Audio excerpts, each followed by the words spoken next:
have a problem with hardening our schools almost to make it like a prison. Definitely does not work well with the Black and brown community. I can tell you that much right now. But we don't want our kids to go to a school as if it was some sort of detention center. Growing up in the South Bronx, we even had an issue with metal detectors. I don't know what Ted Cruz has in mind. I know that he's trying to divert attention to what the real problem is and trying to put some band-aid issues in place. And clearly, that is not true solution. Right. Because are we going to now harden our supermarkets? Are we now going to harden our hospitals? They're always going to our amusement parks. I mean, that's not going to be the solution across the board. And I think that, with the right type of leadership that really wants to tackle the real issues, we're not going to have real solutions until we elect the right people. Yeah, totally agree. Cindy, you want to jump in? Yeah, absolutely. The whole comment about doors is just ridiculous. It was just a knee-jerk reaction and something that could get a few sound bites and sound like they gave a crap about it. And it's a ridiculous solution. And the other thing is, let's actually look at the reality of what it means to invest in our schools. To think that they're actually going to go in and put the funding into putting these types of apparatus in the schools is ridiculous, because we already know that the Republicans and the far-right conservatives in Florida, for instance, and across the country, are working to defund the public schools. That's what all these attacks have been in terms of CRT and the anti-woke and the don't say gay. Those are all just back doors to defund the public schools. So the idea that we're going to then turn them into mini prison camps and we're going to fortify them, stronger than Fort Knox is just beyond the pale, frankly. And it's irresponsible for anybody in leadership to make such ludicrous suggestions when they have no intention of even trying to follow up on it. Yeah, and I totally agree. And so I'll throw in my 2 cents now. So you have these policies coming forward, whether it's this one or arming teachers, that's another big one that people are talking about.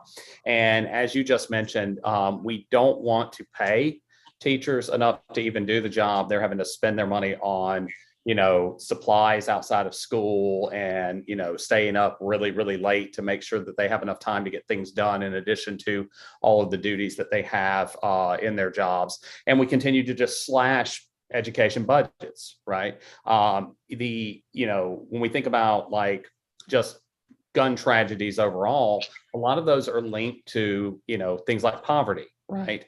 And instead of eliminating a root cause of poverty, which is education, right? Making sure that we have a good education for all of our students, to go so they can better their lives.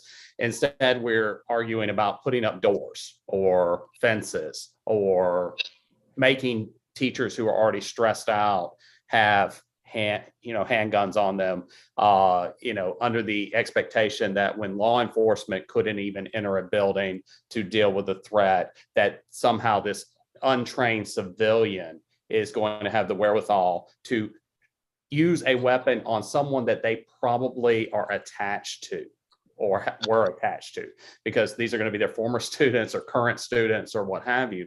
And I agree. I think these are all Band-Aid solutions meant to distract from actually taking any real action. I mean, here in Florida, after Parkland, the most meaningful legislation that we could come up with was passing a law to put "In God We Trust" in a conspicuous place, because that's going to stop someone from committing one of these events, right?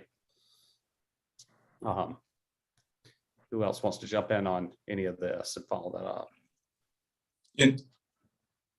Alan. Yeah, so can you hear me? Mm-hmm.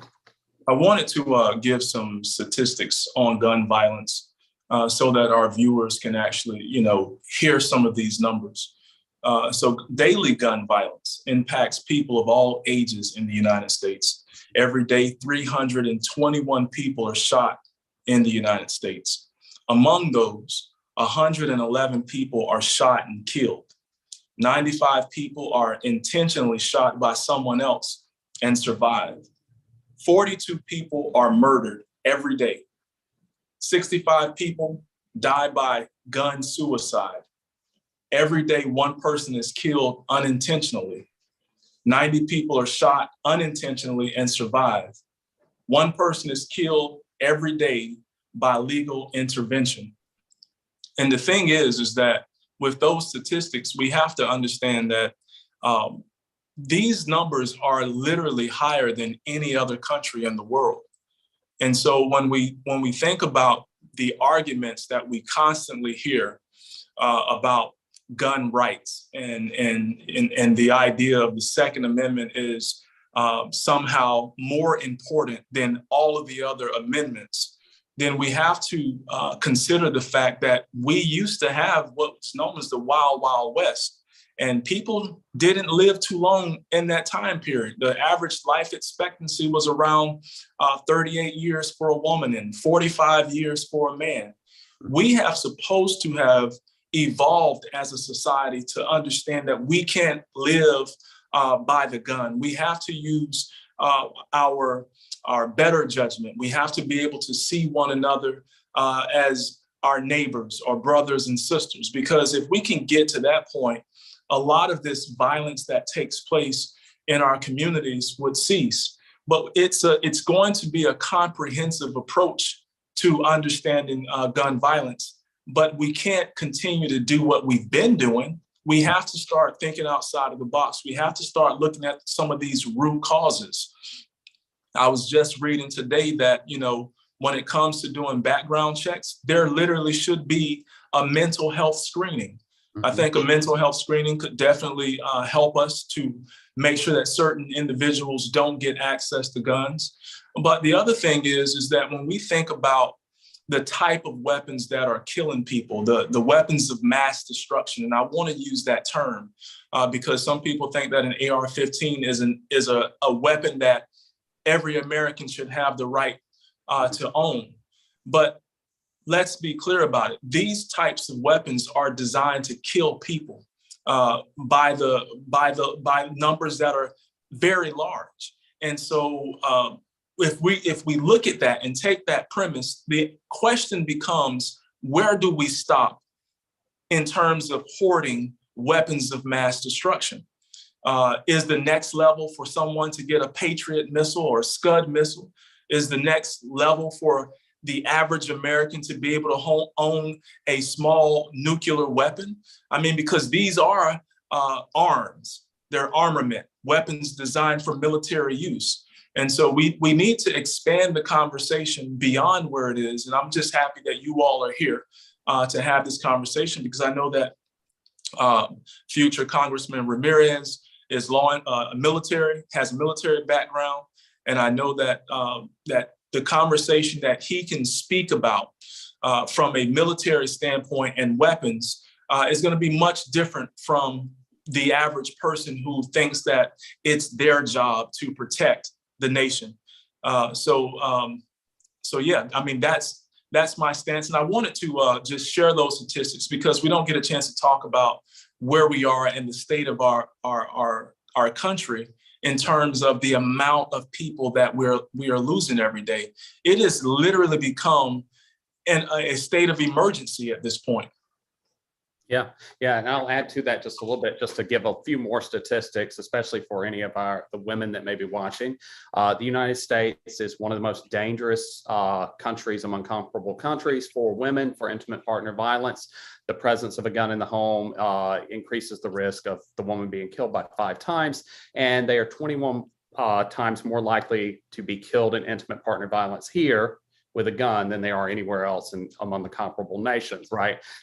The statistics, roughly 50 women killed a day. So, when we start thinking about all these different intersections and how all this violence can, impact families or, individuals, it tells us we need to do something. Caesar, would you like to add on to that too, speaking from the military background? Well, all right. So first off, I just want to say that the concern that I have the most is what can we do today to prevent some of these senseless killings, these mass murders, and I don't think enough is being done in that regard. You know, when somebody on their 18th birthday can go in and buy such a firearm, and then a couple of days later buy, 300, 1,000 rounds, clearly there's not a red flag law in place that'll raise some sort of awareness. I remember when I had a tooth pulled, and I was prescribed painkillers. I received so much lecture about the criticality of those painkillers, and not to take this to a particular pharmacy, and then don't make the mistake and take it to another pharmacy, because I'll get flagged for trying to get these painkillers. I mean, I got an extensive lecture from my dentist about that, and yet a person can buy all these things and there is no red flag. I think that if we have more hoops and hurdles to get a driver's license, then we should definitely have better laws in place to kind of raise those issues. Now, in regards to the whole military thing, I had a really interesting conversation with somebody today about the age 18, and they always say, well, you know what, if they can serve our country, they should be allowed to purchase these firearms. Here's my issue with that, because I served in the military, and I remember when I went into basic training, I didn't touch a weapon until maybe like the 4th week. And when I did, before I did that, we had to train on everything in from a manual perspective.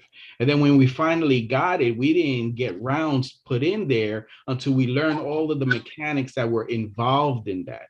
And then when we learned that, we finally went to the range where ammunition was regulated. We only had 2 magazines, per person, and we had to fire in a particular disciplinary format.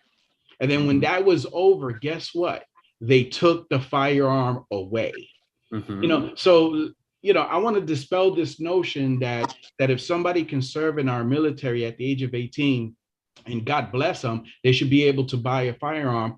Even the military was very careful on how they manage their training, their basic rifle marksmanship training.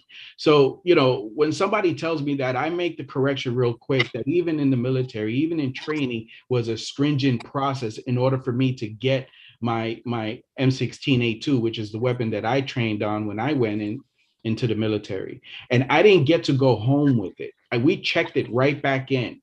And there wasn't people carrying firearms and M16s all over the bases. That just didn't happen. So let me just dispel that argument real quick. Now, clearly, firearms, I'm a supporter of the Second Amendment. But let's be responsible citizens. And I much prefer to protect our kids than worry about whether or not I can buy a bazooka or grenade launcher. The kids, to me, is far more important, and we should be creating legislation to ensure that my daughter, your kids, don't have to go to school with any fear. Yeah. So that is the position that I want to have, and there's compromises to be made, but just today, listening to the news about a deal that may be brokered in the House, but then they give us the but, right? Then they give us, but it's doomed to fail in the Senate. So all of that work to make everybody's campaign, all these incumbents' campaign to look good. Oh no, we did this, we compromised, just because they know it's gonna fail on the other side. And this is where the frustration comes in with our families, with the parents, even with law enforcement. Law enforcement should not have to go in and worry if their 9mm is going to go up against an AR-15. We're not even arming and funding our police departments well enough to be able to handle this, and to be able to evolve their law enforcement practices so that they could be prepared for these type of scenarios. So, I know I went on a little bit beyond the military perspective, but as you can see, I'm very frustrated about this particular issue. No, I think you bring up a lot of good points. So I want to point out, so first there, there's this thing called the Dickey Amendment. We can talk about that in a little bit, but it really prevents us understanding what laws work and what laws don't work. But what we do know is that states that have stricter laws have fewer mass shootings. and it's a straight line. So the states that have the strictest laws, like Hawaii, Massachusetts, New York, New Jersey, even Illinois, have fewer mass shooting events than states like Florida and Texas and Louisiana, right? So there is a clear correlation. Now, correlation is not causation, and like I said, the Dickey Amendment kind of plays a part in that. But it's a very clear and it is a very consistent finding over time, to the point in science we argue something called consistency of the data, which means if you find the same finding over and over and over and over, you can make an argument for causation. And so, I would argue it probably is a causal factor, but we don't know. The other thing, though, that you mentioned about your military career is that, like, I want to point out for those that don't know, when you join the military, if you come in with a gun that you own personally, you turn it into the quartermaster. They hand you a piece of paper telling you where that gun is. You do not get that gun while you're on base. The only people that have guns on base really are the MPs, and guns are stored in one place, ammunition stored in a different place, right? Like these are things that are ingrained in you too as a gun owner. And I think most of us probably in this chat are gun owners, right? I own guns. I think we've talked about this before. And you're taught to store the gun in a safe, store the ammunition in a different safe, to just keep everybody, safe and follow safe practices. Which kind of leads to a good question in that, you see a lot of these people arguing against things like gun-free zones, and they want to make schools not gun-free zones. But by that definition, a military base is a gun-free zone. So because there aren't really any gun-free zones in America. Like the college campus that I'm at right now, we have people that have guns that are on this campus somewhere. Right. Most schools have a resource. I think it's 58% of schools, 59% of schools have a stationed law enforcement agent that is at that school, including Uvalde, including Parkland here in Florida. And that good guy with the gun didn't stop the bad guy with the gun. So what are some real kind of ways that we can go from here? Dr. Banya, you want to jump in? Yeah, heck yeah, I do. Because my kids go to school here, right? And my kids are that next generation of kids that are getting traumatized because rather than addressing the problem of guns, they have to go to school every day under threat. Mm-hmm. And they have to do trainings and drills to know how to be safe. And they have to think about that. And they talk about that with their friends. And that's awful. And I think that we need to seriously consider banning AR-15s and high-powered weapons, as we did in the early 90s. I like that we're moving towards the raising the age because of the brain science around development and impulsivity that has led to so many mass shootings by young men in that 18 to 20, was it 25, 21-year-old group. But I think that these are not recreational weapons. These are weapons of war, and they should be only for trained professionals. I also think that we need to make all of these common sense gun legislations a reality. Universal background checks, registrations, and the like. It should, like Cesar said, it should be at least the same level of regulation to get and use a weapon as it is for you to get and use a car. And up until recently, cars had been the leading death of youth in our country, but that's only recently. And now it's moved to guns. And so we should be just as alarmed as we were back when all of the safety regulations started coming up around cars and drunk driving. So we need to move. Yeah. And I mean, that's something that you can all talk about too. I mean, as policymakers and, as people who are not going to be corrupted by the NRA, right? The reason car deaths have come down is, safety improvements and different measures that both the government and the car manufacturers were encouraged to take on.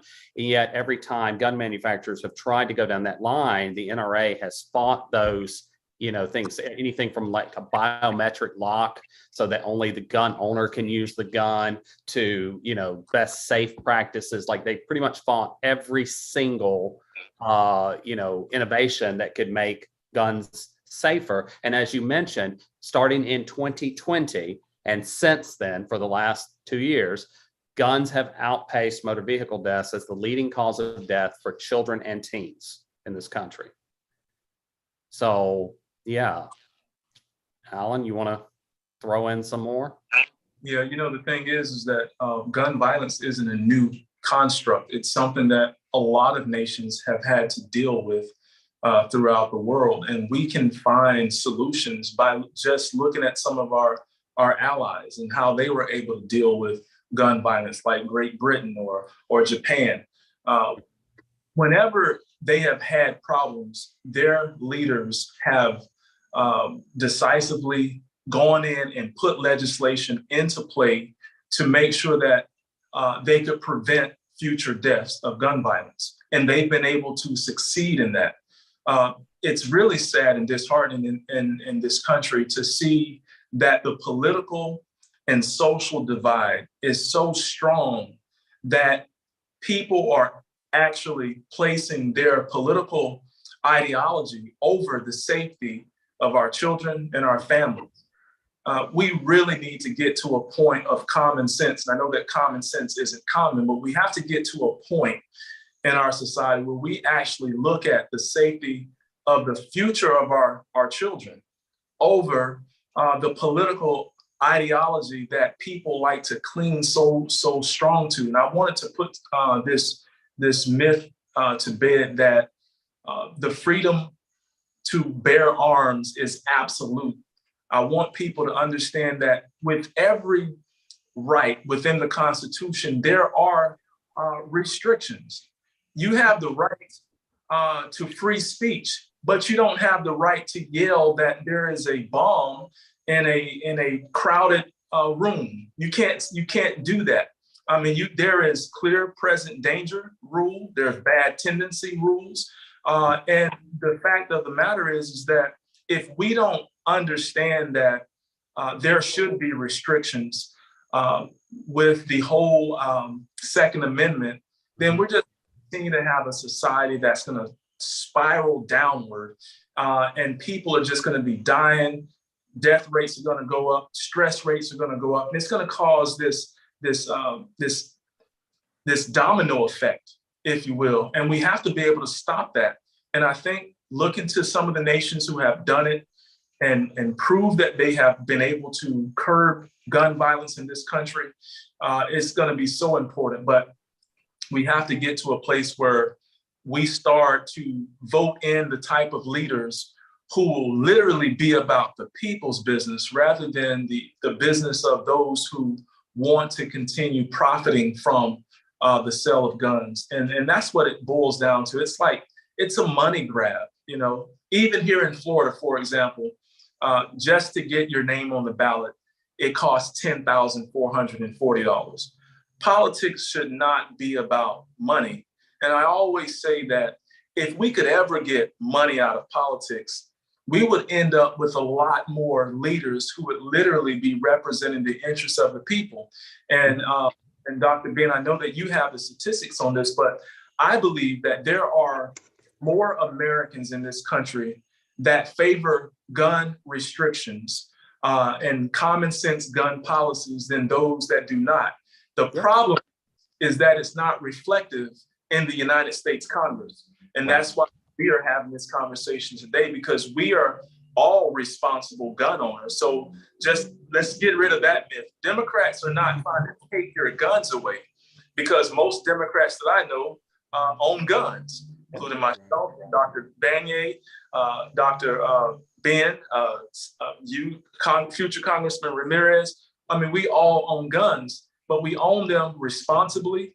But if it came right down to it, I believe that those who really care, who care about our future, who care about families, I think we would much rather place the safety of our children and families above our need to hoard guns. Yeah. Here's a thought that I want to share. And this is going to be, I guess, a profound statement, because I kind of said this before and I got a couple of people with wide eyes. The biggest threat to the Second Amendment is those that abuse it. So if people really want to protect the Second Amendment, then we need to do the right things to make sure that privilege is protected by making sure that that firearms don't get into the wrong hands. And that's where we got to come together as a community, no matter what side of the spectrum you on. There is no left and versus right on this. There's only right versus wrong. Mm-hmm. So the biggest threat to the Second Amendment are all those people who uses the Second Amendment to cause harm. Mm-hmm. And the ones that won't Simple. compromise, right? Like I think I've had this conversation just 2 days ago with a couple of friends, and it's if the people who love guns, and I like going to the range. That's the only reason I own guns. I like going to the range. I'm not a big believer, and the statistics don't bear it out about protection, but I do enjoy like recreational shooting. It's a lot of fun. It's cathartic.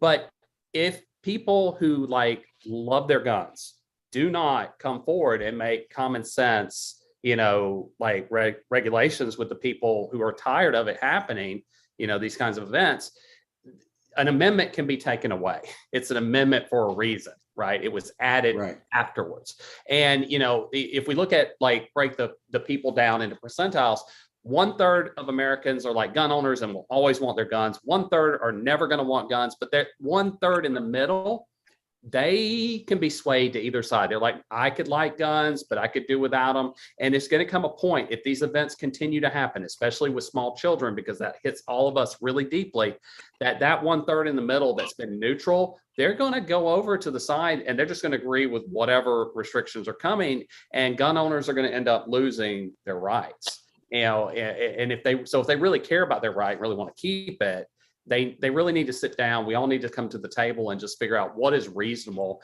because I like guns. I don't want to lose my guns, but if it came down to it, as Alan said, if it's versus a person's life, my hobby is not worth the lives of children, right? And so I can't get on board, with buying into that, right? That whole rhetoric. I've seen people in my own comment sections on TikTok going off about how it doesn't matter. It's the Second Amendment. I don't care if your kids die. I want my guns. That is one of the most heinous and despicable statements I can see someone saying, but those are the type of people that are going to end up causing the Second Amendment to be fundamentally changed or eliminated over time if we don't all sit down, because it was only since 2008 that the Second Amendment has been implied to be a individual right. Prior to that, from the whole onset, from the Federalist Papers, from the subsections in the first section of the Constitution, it is a right of the militia. It is not of the state, not necessarily of individuals. Heller changed that. McDonald changed it a little bit further, but that's relatively new. And as the Supreme Court is currently debating getting rid of things that aren't explicitly written in the Constitution with the Roe decision, what's to say that they don't eliminate Heller in a future decision, right? As people get fed up and say, well, that's not how the Constitution was actually written, so we should just get rid of that. So I think it's on all of us to actually come together and say, hey, okay, and thinking about those statistics, right? You're never going to get everybody or a majority to agree everybody should have a gun. You're never going to get the majority to agree we should ban all guns, right? But there's a lot of places that people do overlap. My most famous one that I use in my classes is that 88% of Democrats, 87% of Republicans say if you're on the terrorist no-fly list, you should not be able to buy a gun, but the NRA fights that, and so we don't have that law, right? And that just seems common sense to me. That's just one thing, right? Does anyone jump in? Yeah. You said. Yeah. I was going to get Cindy a chance. Yeah, I was just thinking, as you were talking about how it is that we acquired our, where we are in terms of gun ownership. I'm what I would describe as a reluctant gun owner, because I won in my divorce. And part of the reason I won that was because my ex-husband is blind, and I just felt like that was a really big liability for my children to have weapons in the house. So I fought to get those in the divorce proceedings. And then the other one I actually bought because I was afraid for my life after January 6th. And folks were arming up, and as a Democrat in Southwest Florida, in the heart of Proud Boy country, I felt that if I don't really believe that I'm going to be able to get to it in time, but I at least wanted it to hand to somebody else in case I needed it, because these folks were talking about armed insurrection. So I think we're in a very strange time. Somebody who I probably would have been on that, like, guns are, I don't shoot for fun. I don't hunt. So what's the point for me? But I've jumped into the debate around having it be something that we need to focus on in terms of our safety and the safety requirements. And that's why I do support Mom's Demand and their gun sense legislation and their push for things like required, safety procedures and locks and safes like that. And also, I just wanted to talk, because we haven't talked a whole lot about it. I know Alan had mentioned his family, but we're really getting to the point where gun violence has affected almost every single American in some way, shape, or form. Alan had lost people in his family. I was fortunate to not have lost anyone, but my uncle was in the Las Vegas mass shooting, and with people who had been shot and killed right next to him. So, this is hitting closer and closer to home, the mass shootings and also other types of street violence. I have friends who perished because of suicide. And that's another thing, I bring up every single time, because I am also in the mental health advocacy space and recovery advocacy space, and know that that's one of the leading causes of death. And because you are successful in killing yourself, and it can be very impulsive, and having that weapon there makes it a lot easier to do these things. And there's so many tragedies that happen when we have those weapons around. And I want to have a comprehensive discussion about policy and legislation that will keep us safe from all of these things, from the accidents, from the mass shootings, from the suicides, from the domestic violence, because these are all of the threats that are present with this particular issue. Yeah. And I mean, I'm a suicide survivor myself. I had an attempt, not with a gun, but that one hits close to home to me. It's one of the issues that I'm most interested in with this. Suicides by firearm make up 54% of all completed suicides in the United States. And then, when we start thinking about demographics, 75% of those are white men, right? Like that. That's an interesting, demographic. There are a lot of people who own guns that don't realize that they are actually increasing their risk of suicide. It is the 9th leading cause of death in the United States. So, yeah, Alan. Yeah, there are about 8 million guns that are being produced here in the United States every single year. And that's only the number of guns that are accounted for. We have to talk about the fact that there are people that are acquiring 3D printers and printing ghost guns. These are guns that are not registered. These are guns that are not licensed. These are guns that are produced in the home. And the rate in which homicides are happening are increasing because of these type of ghost guns. And so we have to have legislation that protects the public from this type of weapon as well. The other thing that I wanted to speak about was the fact that America has a really bad issue: mental health, physical health, and COVID-19 has caused a lot of stressors.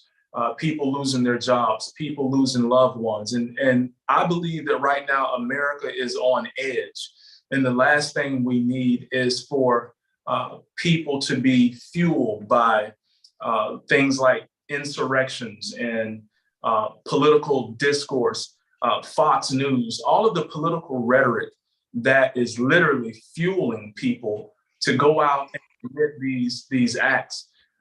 As I said before, this is a very comprehensive issue. There are so many factors that are reasons behind why people decide to go out and take someone's life. The fact that 22 veterans a day are dying by suicide.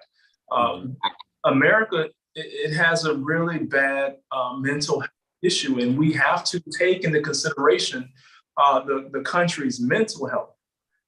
as a way to fix gun violence in this country. We have to consider the fact that there are just so many stressors that's pushing people over the edge. And we have to hold our leaders accountable for the rhetoric that they continue to push. Like Dr. Benny said earlier, was the fact that we had an insurrection in our nation's capital. Right after that, gun sales went through the roof. You couldn't even buy any ammunition because it was literally bought all up. And basically what it was fear. Fear that there was going to be some type of race war, fear that there was going to be insurrections across the country, and people wanted to either be prepared to help or be prepared to defend. But it's all fueled by rhetoric. And so we have to start in the media, we have to start holding leaders accountable for the rhetoric that they're using, because it's going to take a comprehensive approach in order to bring gun violence down in this country. You know, I believe the rhetoric is the match, and the fuel is the culture that's created. And I think people need to take that into consideration, that culture is easy to make and hard to dismantle. And the reason why I say that is because gun ownership has become not only a big business, but it's become a culture. I mean, again, I own firearms. And when I was curious to see what the language was in a local firearm store, and I was actually shocked that they were baby blue rifles, they were pink rifles, they were rifles with Snoopy symbols on them. The way that it's being marketed is giving the access or the interest to a mass amount of people. And then when you have things like this economy and inflation and all kinds of issues that may cause people to be, all kinds of stressors, such as Alan mentioned, we're creating an easy access of all kinds of problems just waiting to happen. And yeah, we could talk about the whole mental health aspect of it, but let's make some investment into mental health as well. I think that's important, but we should also be in parallel talking about, well, how do we identify somebody with mental health? Are we going to catch it in time?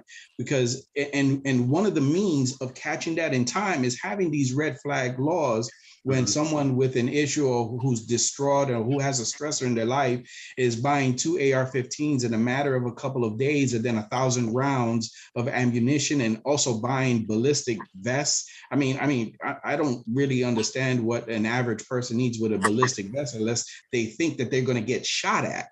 Which means that they're going to put themselves in a situation where they might get shot at. That should be a flag in itself. But again, big business, culture, and the easy access to these type of problems with people with issues is just a ticking time bomb. Again, we went through a weekend with 20 plus mass shootings this past weekend alone. What is going on here? And yet we're still having a debate in DC about raising the age of purchasing a firearm, when notably one of the 2 worst scenarios in the past couple of months have been done by 18-year-olds. Yeah. So again, we can talk, but the reality is people need to go out and they need to vote in the right people, vote out the wrong people. The gentleman who was a son of one of the ladies who got shot in Buffalo, he testified, and he said, if you can't make this decision, get out the way and let us elect people who can actually run for office and make a difference. And Alan, to your earlier point, this is you almost have to be a wealthy person to run for office, because a filing fee of $10,400 and some dollars, is not an easy thing to achieve for folks that really want to get involved. We have to work hard to raise that money just so we can be put on the ballot. And then comes all that other money that goes to the other candidates that allows them to get the exposure that they need to get elected, and yet the right people are always with these obstacles. And again, that goes into all kinds of other issues in our society and in our government about how do we elect our leaders. But folks need to educate themselves and realize that there is a deeper problem involved here, that they all connect. You know, voter suppression is a real thing, and that again is preventing good people from being elected. You know, so we could go on, and this particular topic could branch out into so many key things that are happening. And the real message is, guys, you know, it's just time to vote the right people into office. Mm-hmm. Yeah, you're absolutely right. And, you know, and I want to talk on, like, you know, we were talking about the pandemic and stress and financial situations, right? Well, I published a paper, my colleagues and I, on who bought guns during the pandemic. And one of the biggest findings is people experiencing like sudden unemployment, right? And, you know, and as you said, a lot of that has to do with, you know, fears, because we had civil unrest, because we had all the protests, and we had politicians like trying to get people to be afraid that these protests were going to spill into their neighborhoods. We had all of the unrest due to the economy kind of collapsing around us as COVID went out of control and we had to shut things down, and people became afraid that they were going to lose what little bit they had. But then as you have, you know, experienced poverty and you experience these kinds of oppressions, and now you suddenly have a weapon, what do you do with that? You know, like you could easily see someone going off and doing either taking their own life or harming themselves, or going out and like using it to commit some kind of crime or vengeful act to get their frustrations back out, right? Because, like, you know, talking about mental health, only about 11% of mass shooters from the early 1900s to 2019 had any evidence of any kind of severe psychiatric disorder, right? So, you know, much less than the general public. And so, you know, we can't say it's a mental health issue. There's something else. There's something else uniquely going on. We also can't say it's a mental health issue because 92% of these perpetrators are men, yet women respond that they have, you know, mental health conditions at higher rates than men, right? And now we could argue that men are just underreported because we're taught not to talk about our feelings or, you know, things like that. But if it really were a mental health issue, we would expect that number to be significantly lower than 92%, right? So there are some things that we really have to have some hard conversations, I think, about what to do. Alan? Yeah, I just wanted to piggyback off of Mr. Ramirez. You know, when he's talking about red flag laws, like they exist throughout our society. They just don't exist too much with guns. So for example, if you go to the grocery store or to a local Walmart and you were to buy certain chemicals, you would be flagged as if you're someone that's going to try to create meth. But if you go and buy certain ammunitions and certain bulletproof vests and certain guns at a certain rate, you're not going to be flagged, and you should be, because this is how you prevent mass shooting. You know, when you look at Japan, how they were able to reduce a lot of their gun violence, they just did a few simple things, like require people to have insurance, require registrations, simple things that make people have to jump through hoops in order to get it and be able to track it. And, you know, just little things like that along the way can make such a positive impact in our society. But the sad thing is that there are those on the right who simply do not want to do anything as it relates to gun. They want to turn schools into prisons. They want to give guns to teachers. We have a governor here in Florida who would rather ban books than ban guns. And it's so sad, because it's all because of an organization or Oh, we lost you.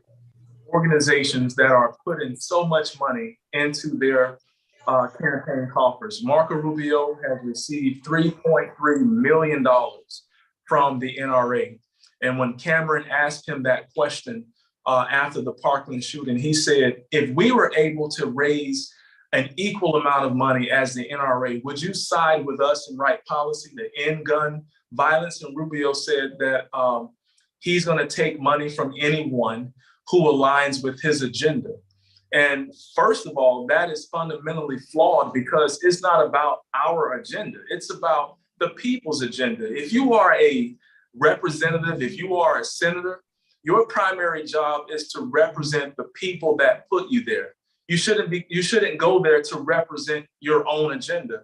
And so I think that what we're doing tonight by having this conversation is educating a lot of people about gun violence, the health of our society, but also giving them an idea of ways that we can curb gun violence. I believe that education is key when it comes to strengthening the knowledge of our voters. A more educated voter will vote for the best leaders. But when you have voters who are really not educated about the policies, the issues that affect our nation, then they're usually going to vote for those who have the most name recognition. Or as Ramirez was saying earlier, they're going to vote for those who have access to a lot of money, who can put their names and put their message out there much broader than those who might be a better leader for this country. And so I just want to take my hat off to both Cesar and Dr. Banye for running. I am very proud of the work that they do. I'm very proud of their message because they are people who are really about the people's agenda. They are the kind of leaders that you really want to have in the United States Congress because they are not bought by the NRA, nor are they bought by any corporate special interest groups. They are grassroots candidates. And let me tell you this, grassroots candidates are the kind of candidates who will be beholden to the people. They won't be beholden to special interest groups. So if you really want change, you have to vote for candidates that are taking their cues from the people. You have to vote for candidates that are social change agents. And you have to vote for candidates who have a history of actually doing good and making positive impact in the world around them. I believe that a leopard doesn't change its spots. Whatever a person was doing is usually what a person's going to continue to do. And Cesar and Dr. Banye, we already know that they have been out here doing the work. Dr. Banye has been saving lives. Just recently, she saved someone's life at the beach. So these are the kind of people you want in office. And Dr. Ben, I thank you so much for being here with us tonight. You are a wealth of information on this subject matter. I really appreciate how you're educating people on TikTok. I enjoyed the video that we did today. That was really amazing because you're dispelling a lot of myths and you are putting truth in an environment where there is so much lies and deception. But folks, please understand that the Second Amendment does not take care of all of the others. All of the amendments are equally valuable to the rights and our way of life. And so as Second Amendment advocates, because we all are, we are equally about making sure that our families are safe. And so that's all that I have to say. Cesar, do you have anything you want to wrap up? We've been here for an hour now, and we want to. Sure. So, Alan, you said a lot of great things about all of us, but I think you're very modest. I think you're a great speaker of the people, and you know, you're the type of person that we absolutely need in our community as well as in our political landscape. So, you know, folks need to really listen to a lot what Alan has to share and some of the things that he's contributed to our community, and make sure that they do support. You know, my closing statement is very simple. You know, I got into this race because I didn't think that there was enough conversation in regards to protecting our kids. And when I say protecting our kids, I'm not only talking about gun violence, although that is probably the most paramount concern that I may have. but I have an issue with the quality of education that they're getting. You know, we're willing to harden schools and create these mental health institutions and contribute millions of dollars, yet my daughter is using a book that was probably maybe 3 years old and has writing in it from other students because they can't buy her a new book. You know, my girls came up in public school, and in the past years, we used to be able to walk her all the way to her classroom, and now we cannot. We leave her at the front door, and then we just gotta hope and pray that nothing happens to her. And you know, and these are not the type of environments that we should be bringing up our kids. So, you know, with this particular topic for this particular webinar, I just want to remind everyone that we all need to come together in order to be able to do the right things for our kids. We should never be in a situation where we bury our children. And right now there's families out there that are doing just that this week. And if you want to really protect the Second Amendment, well, we can do that effectively and protect our kids at the same time. We just need to come together and find that strong ground that we can all stand on and make real laws that'll protect our kids and protect our rights as well. Cindy?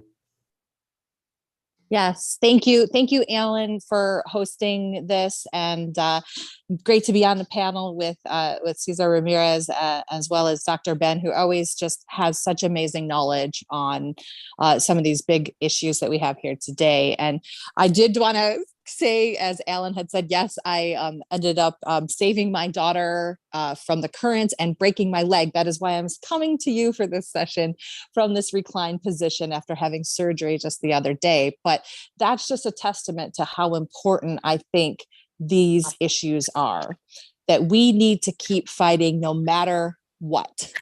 And that I am continuing to work. I'm working to get in the endorsements of organizations like Everytown and Moms Demand. I am going to be participating tomorrow in the March for Our Lives here in Fort Myers. And I hope folks in Southwest Florida will join me, because that is a youth-led initiative. And those youth are coming together and telling us what they want. And they want safer schools, and they want us to end the rhetoric and do something to save them. And I'm going to be there to help support those youth tomorrow, 11 p.m. at the old courthouse in Fort Myers. And otherwise, I am just going to be taking care of my kids and hoping and praying that we get enough people elected who want to get into Congress and into all these seats of power to protect all of our kids. So I'm Dr. Cindy Banyai. I'm the Democratic candidate for U.S. House of Representative, Florida 19. I'm a mom and small business owner fighting for our water, our health, and our community. And every single day I'm fighting to create a Florida where the sun shines on everyone. Do hope that you'll check me out online, cindybanyai.com, my Facebook page, Dr. Cindy Banyai for Congress. And if you got a couple extra dollars, like my friend Alan likes to say, we like the bills that fold, or we like the bills that, the money that jingles, but we prefer the one that fold. I totally messed that up, Alan. But we got a big deadline coming up. That $10,440 for us congressional candidates is due next week. So if you got a little bit to donate to myself, to Cesar, and to Alan is in his quest for qualifying too, please do send that along to us, because we are the grassroots candidates. We are the underdogs. We are not the ones that are getting those big dollar fundings. And we rely on you, the everyday folks, to send us to Washington, D.C. to work for you. So thanks, everybody.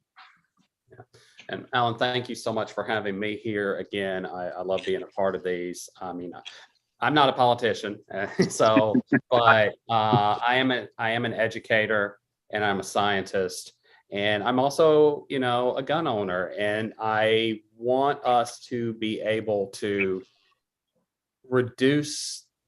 I don't like waking up and having to talk to the media or the press or my friends even, or family, after these events happen, like we saw in Uvalde or Buffalo. These things are heartbreaking to me. I mean, I got rid of my guns originally right after Sandy Hook, because just that sheer moment that when we could not talk about things to keep children alive.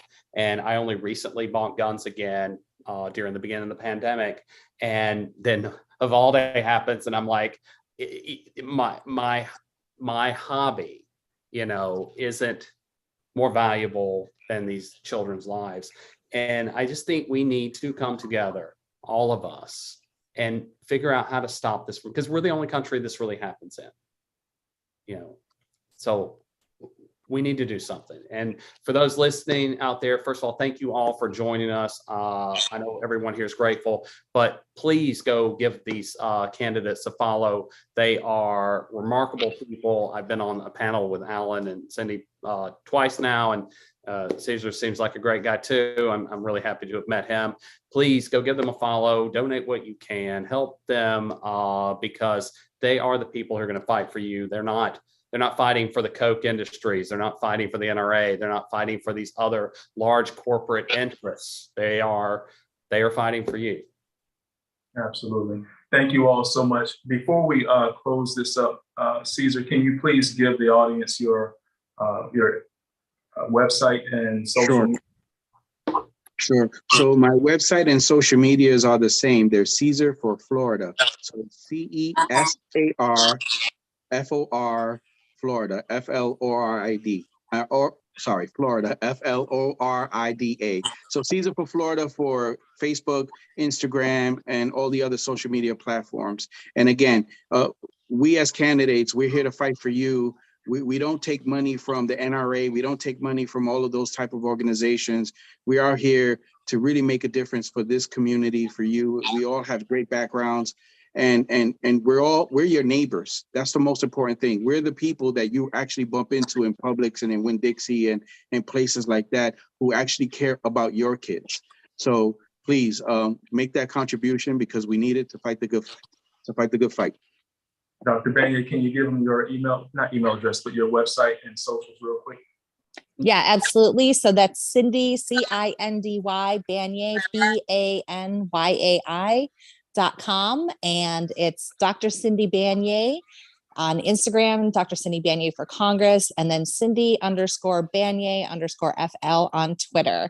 You can find me stirring up the most mess there. So thank you all so much. I wanted to give a shout out to Ryan Morales, who was here with us joining this discussion. Ryan is running for Agricultural Commissioner of Florida. And so, Ryan, we want to thank you for joining us also. He's been out here doing the hard work, doing the heavy lifting for our party to be in that seat. So thank you very much. My name is Alan Ellison, and I'm running for the United States Senate. My website is alanellison.com. You can find me on Instagram, Alan Ellison, TikTok, Twitter, Discord, Twitch. You can even find me on Roblox. I'm here trying to make sure that our future is going to be a better place than when we came here. Our campaign is about improving the quality of life for everyone, not just some, but for everyone. And I believe that's what the people here are tonight are trying to do. And that's why we have them here. Because they are literally trying to make a difference for everyone's sake. Thank you all so much for joining us for our Fridays for Florida virtual discussion on gun safety. Be sure to join us next week for another conversation. We're going to continue to have this conversation until we get meaningful change on this issue in this country. And we're not going to stop. Thank you all so much. You have a wonderful evening.